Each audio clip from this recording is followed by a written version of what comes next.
नमस्कार, स्वागत है आप सभी का। मैं हूं आपके साथ भावना नैयर। देश का सबसे भरोसेमंद चैनल डीडी न्यूज पर लेकर आपका अपना पसंदीदा शो खबरों का सरपंच न्यूज पंच। इस कार्यक्रम के जरिए हम आप तक पहुंचाते हैं वो खबरें जिन पर होती है सभी की नजर, यानी हर खबर का एक एक बिंदु आप तक पहुंचाते हैं। साथ ही ग्राउंड जीरो पर मौजूद रहती है अपनी टीम, जिनसे लेते हैं हर छोटी बड़ी अपडेट, यानी हर खबर पर होती है न्यूज पंच पर पैनी नजर। और आज न्यूज पंच के जरिए जिन बड़ी खबरों का रुख करेंगे उन टॉप लाइंस पर सबसे पहले नजर डाल लेते। सबसे पहले न्यूज पंच में बात होगी संसद से बिहार विधानसभा तक सियासी शोर, सियासी हंगामे की। एसआईआर पर हंगामा या फिर विपक्ष का ड्रामा। इसके बाद अंतर्राष्ट्रीय खबरों का रुख करेंगे, जहां बात होगी यूक्रेन रूस के युद्ध की। शांति वार्ता फिर हो चुकी है, यानी कि war continues between Ukraine and Russia. बताएंगे आपको क्यों युद्ध जारी है। इसके साथ जिस तीसरी बड़ी खबर का रुख करेंगे वो है शतरंज में क्या भारत को मिलने वाली है नई क्वीन। दिव्या देशमुख क्या रचने वाली है नया इतिहास। दिव्या की चाल ने फिर किया कमाल, फिडे विश्व कप फाइनल में ली है एंट्री। सदन की कार्रवाई आज 12 बजे तक के लिए स्थगित की जाती है।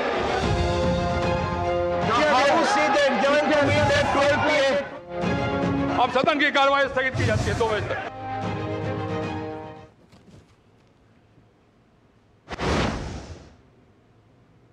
स्थगन स्थगन स्थगन, सिर्फ यही शब्द सुन रहे हैं आजकल हम। शोर, हंगामा, गतिरोध। संसद से लेकर बिहार विधानसभा तक विपक्ष की तरफ से हो रहा है गतिरोध।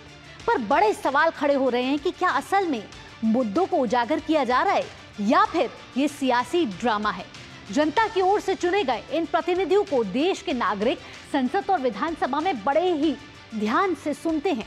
वो इस आस के साथ अपने नुमाइंदों को देखते हैं कि उनके क्षेत्र के मुद्दे, समस्याओं पर विचार किया जाएगा, कानून बनाए जाएंगे।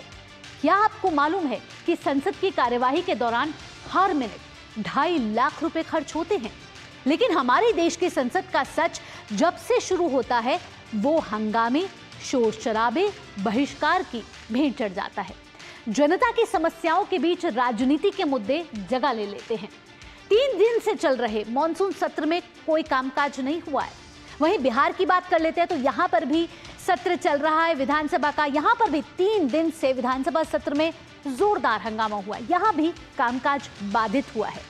बिहार में चल रहे विशेष गहन पुनरीक्षण यानी कि एसआईआर को लेकर ये हंगामा बरपा हुआ है। नुकसान इसमें किसका हो रहा है?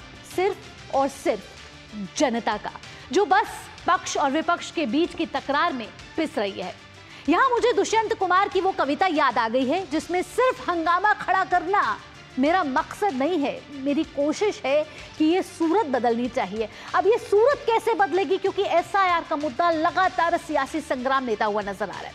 अब इसमें कौन जीतता कौन हारता ये तो बात की बात है, लेकिन जनता इसमें पिसती हुई नजर आ रही है। आइए आपको ग्राफिक्स के जरिए बिहार विधानसभा सत्र में किस तरीके का जोरदार हंगामा हो रहा है और क्या विपक्ष को सता रहा है इस समय हार खड़र, आइए ग्राफिक्स के जरिए आपको बताते हैं। बिहार चुनाव आने वाला है, सभी को पता है कि साल के अंत में बिहार चुनाव है और उसको लेकर तेजस्वी का बड़ा बयान आ गया है। विपक्ष इस समय जोरदार हंगामा कर रहा है। विपक्ष नहीं चाहता कि एसआईआर की प्रक्रिया होनी चाहिए, लगातार बड़े सवाल खड़ा करता हुआ आ रहा है। चुनाव के बहिष्कार पर भी चर्चा करेंगे। वो कह रहे हैं कि अगर इस तरीके से एसआईआर की प्रक्रिया हुई और बिहार में आने वाले समय में चुनाव होने हुए तो हम उसका बहिष्कार करेंगे। तेजस्वी क्या कह रहे हैं? तेजस्वी कह रहे हैं कि बेईमानी से सब कुछ हो रहा है तैयार। तेजस्वी बड़े आरोप लगा रहे हैं कि सब कुछ बेईमानी से एसआईआर की प्रक्रिया हो रही है। कितना सीट देना है, किसको सीट देना है, ये सब पीछे से तैयारी की जा रही है। ये आरोप है तेजस्वी यादव के, जो बिहार विधानसभा सत्र के दौरान भी जोरदार हंगामा हुआ।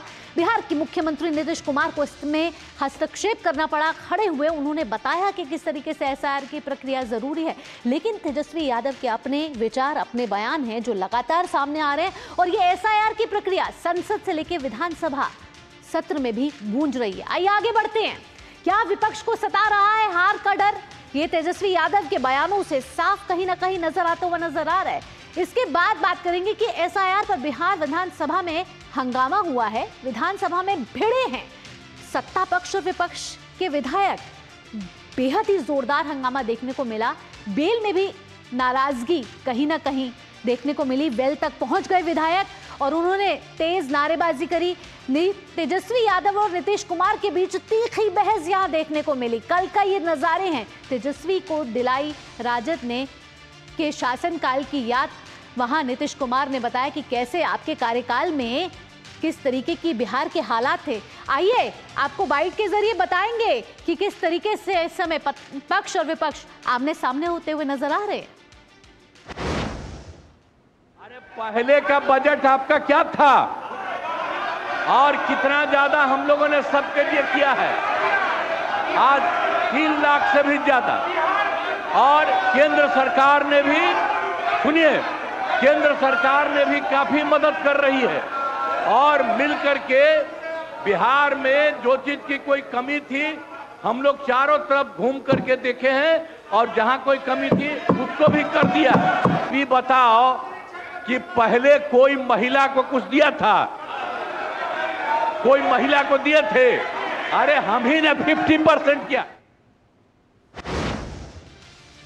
तो यहाँ बिहार के मुख्यमंत्री नीतीश कुमार को सुन रहे थे, जो अपनी तरफ से पक्ष रखते हुए नजर आ रहे थे कि किस तरीके से एसआईआर की प्रक्रिया जरूरी है। और तेजस्वी यादव विपक्ष की तरफ से जो सवाल खड़े किए गए उसका जवाब देते हुए नजर आ रहे थे। ये नजारा था बिहार के विधानसभा सत्र का, जहां लगातार हंगामा जारी है 3 दिन से। आइए अब आपको संसद का रुख भी दिखा देते हैं। संसद में भी ये मामला जोर पकड़ता हुआ नजर आ रहा है। विपक्ष लगातार गतिरोध कर रहा है, कामकाज नहीं चलने दे रहा और जनता इसमें पिसती हुई नजर आ रही है। आइए देखते हैं कि राजनीति के गलियारों से क्या विचार निकलते हुए नजर आ रहे हैं इस मामले पर। सवाल पूछे इलेक्शन कमीशन से, वोटर लिस्ट दिखाइए। इन्होंने वोटर लिस्ट नहीं दिखाई। कर्नाटक में हमने रिसर्च की है थोड़ी। कर्नाटक में हमने भयंकर चोरी पकड़ी है। मैं ब्लैक एंड व्हाइट में आपको दिखाऊंगा, इलेक्शन कमीशन को दिखाऊंगा, ठीक है, ब्लैक एंड व्हाइट में। और अब इन्होंने क्या किया है कि अब हम बिहार का पूरा सिस्टम नए तरीके से करेंगे, वोटर डिलीट करेंगे और नए तरीके से वोटर लिस्ट लाएंगे। इंडिया ब्लॉक हुल्लड़ ब्लॉक बन गया है। लोकतंत्र को शोर तंत्र में बदल रहे हैं, पाखंड कर रहे हैं। बाहर आते तो कहते चर्चा करो और अंदर चर्चा से भाग रहे हैं। और सवाल का जब हम उत्तर देते हैं तो केवल विपक्ष को नहीं देते, देश को देते हैं, देश की जनता को देते हैं। ये दादागिरी है, दादागिरी के सिवा और कुछ नहीं है। जहां तक एसआईआर का है, बिहार में भी कल गुंडागर्दी हुआ विधानसभा के अंदर। यहां भी ये अराजकता फैला रहे हैं। जो मर गए हैं उनका नाम है, जो जीवित हैं उनका नाम नहीं है, जो व्यक्ति है उसका 2-2 बार नाम है, उसका 3-3 बार नाम है, डुप्लीकेसी ऑफ द वोट। ये सारी शिकायतें विपक्ष निरंतरता में हर चुनाव के बाद करता रहा है। और आज जब उनकी शिकायत को एड्रेस किया गया है चुनाव आयोग के माध्यम से, तो उनको उस पर भी शिकायत है। तो छिट भी आपकी, पट भी आपकी नहीं चलेगा। तो संसद के गलियारों से आवाजें आपने सुनी जो कह रहे कि कहीं पे चोरी हो रही है। इस मामले को लेकर तो कोई कह रहा है कि ये बेहद ही जरूरी है। बिहार में आने वाले विधानसभा चुनाव, उससे पहले चल रही है एसआईआर की प्रक्रिया। ग्राफिक्स के जरिए आपको बताते कि एसआईआर की प्रक्रिया अब किस चरण में आ पहुंची है। एसआईआर का प्रथम चरण समाप्ति की ओर आ पहुंचा है। कवर किए जा चुके हैं 98.01% मतदाता अभी तक। इसके साथ साथ 20 लाख मृत मतदाताओं के नाम पाए गए हैं इस प्रथम चरण की सूची में। 28 लाख स्थायी रूप से प्रवास कर चुके मतदाताओं के नाम भी इसमें पाए गए हैं। तो एसआईआर की प्रक्रिया लगातार जारी है, समाप्ति की ओर पहुंच चुका है अब अपना प्रथम चरण। 7 लाख मतदाताओं के वोट एक से ज्यादा जगह पाए गए हैं। वहीं अगर 1 लाख मतदाताओं का बात की जाए तो कोई इनका अता पता नहीं चल रहा है, ये कहां से हैं, कहां को आए हैं। लेकिन बिहार में इस समय रह रहे हैं 15 लाख मतदाताओं के फॉर्म अभी वापस नहीं मिले हैं। इसके साथ साथ अगर बात करें 7.17 करोड़ मतदाताओं की, जो कि 90.89% मतदाता हैं, के फॉर्म अभी तक मिल चुके हैं और इनको डिजिटलाइज भी किया जा चुका है। तो अगर एसआईआर प्रक्रिया की बात करें तो लगातार इस पर सियासी संग्राम देखने को मिल रहा है। बात हो अगर संसद में, दोनों सदनों की कार्यवाही लगातार 3 दिन से बाधित हो रही है। वहीं अगर बिहार में चल रहे विधानसभा सत्र की बात की जाए तो यहां भी कामकाज कहीं ना कहीं ठप होता हुआ नजर आ रहा है। गतिरोध यहां पर भी नजर आ रहा है, शोर यहां पर भी नजर आ रहा है। बार बार स्पीकर की तरफ से आवाजें नजर आ रही हैं कि सदन को इस समय तक के लिए स्थगित किया जाता है। आखिरकार ये मामला इतना बढ़ता क्यों जा रहा है, इतना तूल क्यों पकड़ता जा रहा है? अपने संवाददाताओं से लेते हैं अपडेट। पटना से इस समय हमारे साथ जुड़ रहे हैं कुमार आलोक, वहीं संसद से जुड़ रहे हैं ऋषि कुमार। दोनों संवाददाताओं का रुख करेंगे। सबसे पहले पटना की ओर चलेंगे। पटना में इस समय हमारे साथ कुमार आलोक जुड़े हुए हैं। कुमार, बिहार हो या फिर संसद हो, दोनों तरफ एक ही मामले पर गतिरोध इस समय जारी है। सवाल ये खड़ा हो रहा है कि या ये सिर्फ हंगामा है या विपक्षी ड्रामा है। देखिए भावना, इस समय बिहार की हम बात करें तो जिस तरीके से विधानसभा में कल देखा गया कि सत्ता पक्ष लगातार वो जवाब दे रहा था कि ऐसा कुछ नहीं है, एसआईआर की प्रक्रिया जो है वो नेचुरल है और हर बार होती है। लेकिन विपक्ष का कहना था कि ठीक है, हम इसको मानने के लिए तैयार हैं, लेकिन इसकी जो समय अवधि है वो काफ़ी कम है, इसके लिए समय देना चाहिए था, इसके लिए 6, 7, 8 महीने का समय देना चाहिए था। और इसको लेकर तकरार काफ़ी भारी हुई और बाद में एक एजेंसी से बात करते हुए तेजस्वी यादव ने यहाँ तक कह दिया कि हम इस चुनाव को जो अक्टूबर के लास्ट में होने वाला है बिहार विधानसभा का चुनाव, उन्होंने कहा कि हम बहिष्कार पर विचार कर सकते हैं और हम अलायंस पार्टनर से इस मामले में, यानी कि बहिष्कार के मामले में हम इस पर विचार करेंगे और हो सकता है कि आने वाला चुनाव जो इंडिया अलायंस है वो चुनाव नहीं लड़े। ऐसे संकेत तेजस्वी यादव ने दिए। अगर बात हम चुनाव आयोग की करें तो चुनाव आयोग जो आपने अभी डेटा दिया, आप ये आश्चर्य हो सकता है कि 20 लाख मतदाता डेथ यानी वो मृत हैं और वो भी उनका नाम मतदाता सूची में था। तो आप समझ सकते हैं कि 20 लाख मतदाता जो मृत पाए गए, तो उसको अगर हम ऐड करते, अगर आप इलेक्शन परसेंटेज देखते हैं चुनावों में, तो ये 20 लाख मतदाता अगर मृत पाए गए हैं और उसके बाद इलेक्शन परसेंटेज जब आता है कि भाई वोटिंग पोल परसेंटेज बहुत कम हुआ, तो ये दर्शाता है कि किस तरीके से खामियां थी और उस खामियों को चुनाव आयोग ने भरा है। तो सबसे बड़ी बात है कि पटना में आपको दृश्य दिखा रहा हूं कि ये विशेष गहन पुनरीक्षण कार्यक्रम के तहत ये जागरूकता प्रचार वाहन पटना जिला और ये गहन प्रचार अभियान चल रहा है। लोगों को ये बताया जा रहा है कि आप अभी भी आपका फॉर्म आपका छूटा हुआ है, तो आप आइए और आप फॉर्म को भरिए और 1 सितंबर तक यहाँ आप दावा और प्रतिदावा कर सकते हैं। आप देखिए लगातार पटना जिले के सभी योग्य मतदाताओं का नाम प्रारूप मतदाता सूची में प्रकाशित हो, इसलिए आप सभी मतदान केंद्रों के विपक्ष की ओर से कि कहीं उन्हें हार का डर अभी से ही तो नहीं सताने लग गया है। कुमार, आप हमारे साथ बने रहिए। या हमारे साथ संसद भवन से ऋषि कुमार भी हमारे साथ जुड़े हुए हैं। ऋषि, संसद का मानसून सत्र शुरू हुआ बड़ी ही उम्मीदों के साथ, जोश के साथ कि कितने विधेयक होंगे पास, यहाँ पर पारित होंगे, 21 बैठकें होंगी, लेकिन 3 दिन से कामकाज कहीं ना कहीं ठप पड़ा हुआ है और बिहार के एसआईआर की ये जो प्रक्रिया लगातार जारी है उस पर विपक्ष गतिरोध करता हुआ नजर आ रहा है। आगे क्या पक्ष और विपक्ष की तरफ से रणनीति बनती हुई नजर आ रही है? देखिए, जहाँ तक आज भी अगर हम पूरे घटनाक्रम को देखें तो सदन की शुरुआत होने से पहले विपक्ष का संसद भवन परिसर में शोर शराबा और हंगामा देखने को मिला और बड़ी तादाद में जो INDIA गठबंधन के जो सांसद हैं, जिसमें कांग्रेस है, समाजवादी पार्टी है, RJD है, कम्युनिस्ट पार्टी के नेता हैं, अगर इसमें DMK के हैं, उन सभी पार्टी के जो नेता हैं, सांसद हैं, वो प्रदर्शन कर रहे हैं। उनका एक ही कहना है कि जो बिहार में SIR की प्रक्रिया चल रही है वो गलत है और उसमें भेदभाव किया जा रहा है। हालांकि हम जानते हैं कि SIR की प्रक्रिया अब से 20 वर्ष पहले 2003 में की गई थी और उसके बाद अब इसको जब लागू किया गया है, तो चुनाव आयोग ने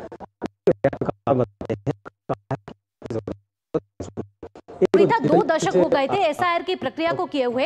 ऐसे में बिहार में चुनाव आने वाले 20 लाख मृत मतदाता पाए गए। देखना होगा कि आगे बिहार बा में क्या होता है। फिलहाल ऋषि आलोक तमाम जानकारियों के साथ आपका बहुत बहुत धन्यवाद। न्यूज पंच में वक्त तो चला एक छोटे से ब्रेक का। ब्रेक के बाद बात करेंगे रूस यूक्रेन का वॉर कंटिन्यू क्यों है। जब भूख सताए MDH याद आए, सेहत और न्यूट्रिशन मिले, बॉडी क्या स्ट्रॉन्ग बने, थोड़ा खा के पेट भरे, डाइजेशन को ना दे धोखा, MDH सोयाटीन का चौका। MDH सोयाटीन बढ़िया नगेट्स, सोया चूरा और सोया चाप। MDH सोयाटीन असली प्रोटीन। MDH। जब धरती चीर कर निकलता है लोहे का पत्थर और मिलता है मोंगिया के जोश से, फिर तपता है, पिघलता है और बनता है फौलाद।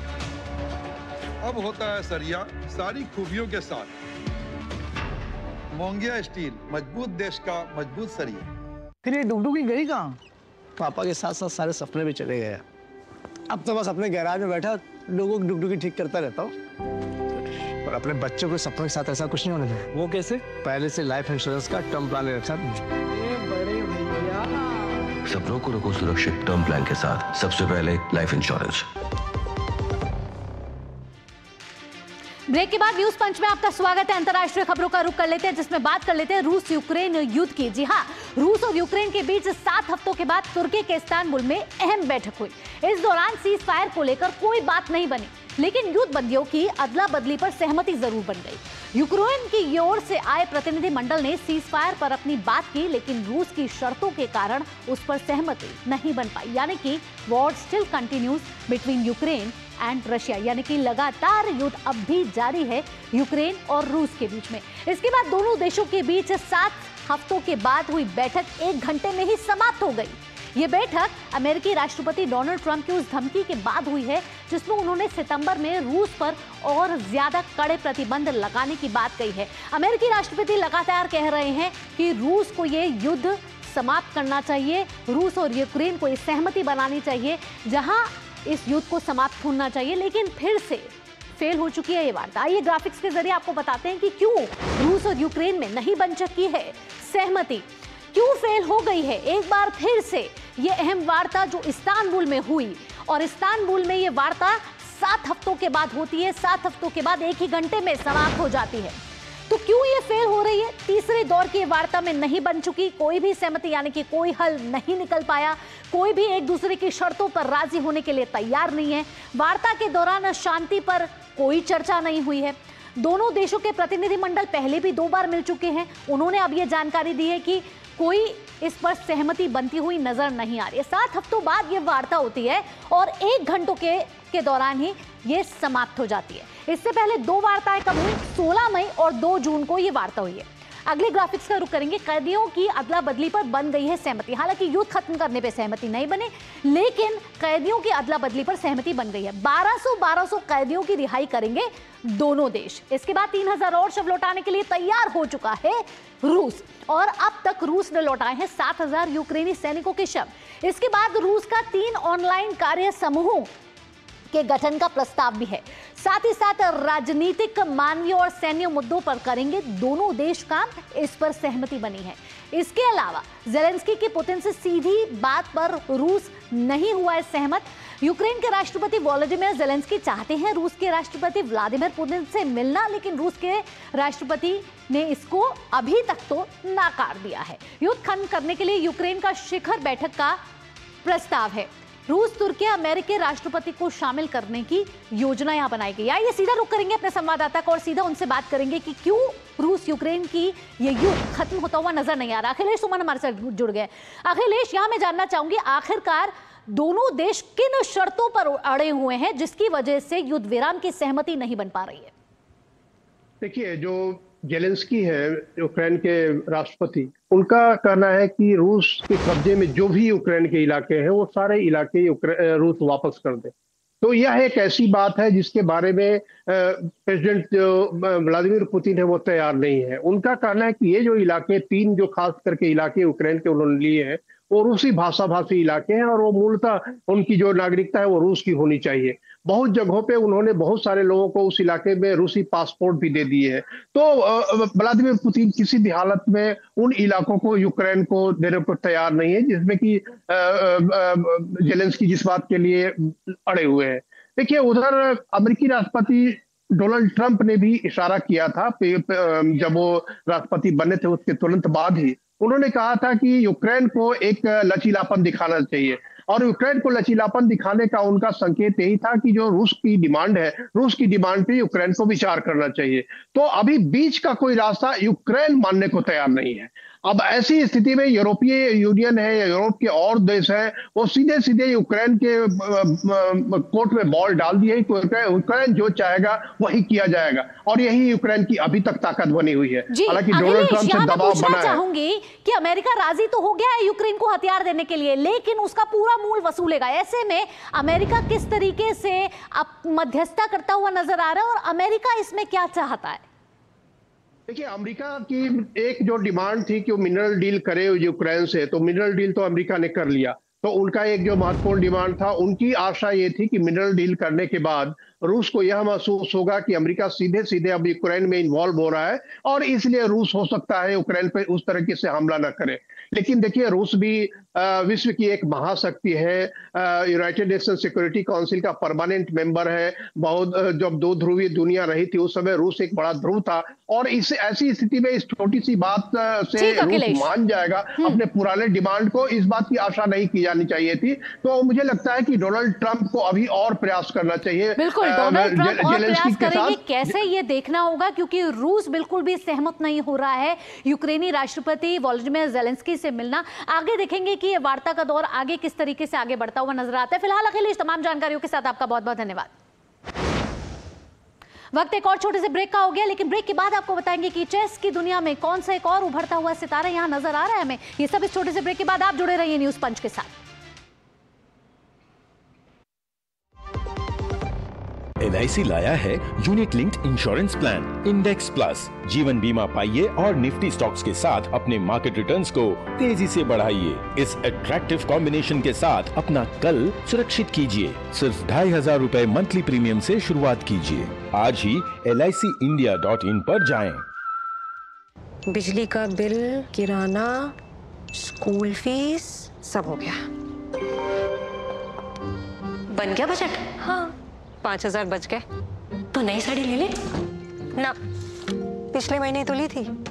एक और नहीं, पहले बजट बनाओ, फिर छोटी छोटी बचत को बैंक में सेव करो और पैसों को बढ़ते देखो।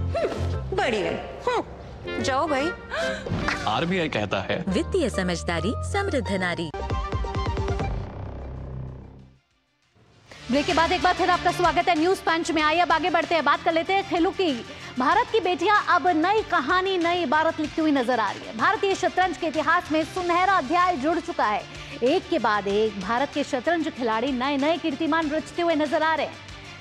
क्या अब चेस के खेल में भारत को मिलने वाली है नई क्वीन?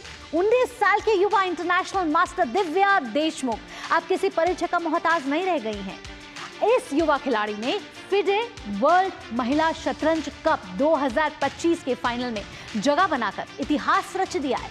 फिडे वर्ल्ड कप के फाइनल में पहुंचने वाली वे पहली भारतीय महिला बन गई हैं।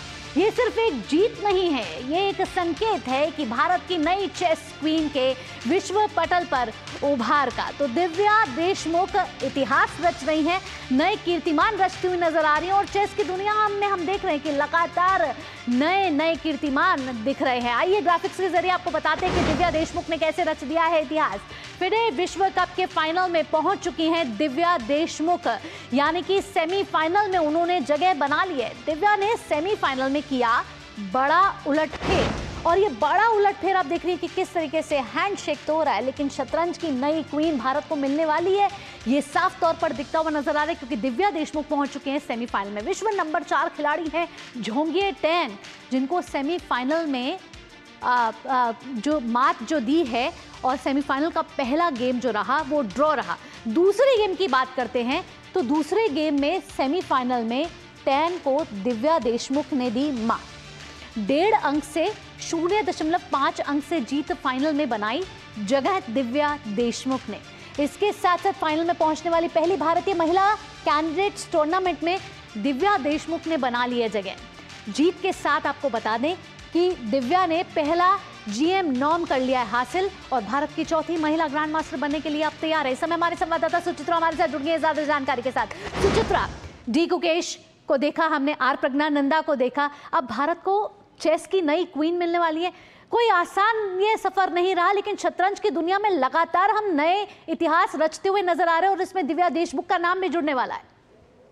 जी बिल्कुल भावना, बल्कि हम कहना चाहेंगे कि जुड़ने वाला नहीं है, जुड़ चुका है। अगर पिछले कुछ समय में दिव्या देशमुख के हम प्रदर्शन को देखें तो भले ही उनकी उम्र कम हो, लेकिन जो उपलब्धियां उन्होंने हासिल की हैं वो काफ़ी बड़ी हैं। इसी अगर हम टूर्नामेंट में देखें तो लगातार 3 GMs को वो हरा चुकी हैं, टॉप 10 में शामिल 3 खिलाड़ियों को वो मात दे चुकी हैं। जिस तरह का वो प्रदर्शन कर रही हैं, और ये कोई हम ये नहीं कह सकते कि आश्चर्यजनक उनका प्रदर्शन है। पिछले कुछ समय के उनके प्रदर्शन पर नज़र डालें, खासतौर से 2024 के शतरंज ओलंपियाड में जब हमने स्वर्ण पदक जीता था, उसमें दिव्या ने इंडिविजुअल गोल्ड है वो भी अपने नाम किया था। और जो सबसे मुश्किल था वो टेबल उनको दिया गया था। उन्होंने उसमें सभी मैच खेले थे, हर दिन वो खेली थी बिना किसी ब्रेक के। तो वहां पर भी कप्तान ने उन पर भरोसा जताया था कि ये वो खिलाड़ी हैं जो आपको हर मैच जीत कर देंगी। और उस वक्त तो उनकी उम्र और भी कम थी। और मैं आपको बता दूं कि जो शतरंज खिलाड़ी हैं, कहीं ना कहीं हम उनको एक छवि में बांध लेते हैं कि वो शायद थोड़े धीर गंभीर होते हैं, शायद थोड़ा कम बोलते हैं, लेकिन जो दिव्या है वो उन सभी छवियों को तोड़ती हैं। दिव्या से अगर आप मिलेंगे तो आपको किसी भी आम इंडियन टीनेजर के जैसी वो नजर आएंगी। हंसमुख हैं, बहुत बोलती हैं, अपने खेल को, अपने व्यक्तित्व को बहुत ज्यादा गंभीरता से वो नहीं लेती हैं। तो लेकिन दिव्या की दिव्य प्रस्तुति नजर आ रही है। चेस की प्रतियोगिता में सेमीफाइनल में टैन को हरा दिया, फाइनल में जगह बना ली है। देखना होगा कि दिव्या देशमुख क्या फाइनल में जीत हासिल कर सकती है, नहीं देखना होगा। फिलहाल सुचित्रा, तमाम जानकारियों के साथ आपका बहुत बहुत धन्यवाद। इसी के साथ न्यूज पंच में फिलहाल इतना ही। देश और दुनिया की बाकी खबरों के लिए आप जुड़े रहिए डीडी न्यूज के साथ। फिलहाल के लिए मुझे दीजिए अनुमति। नमस्कार।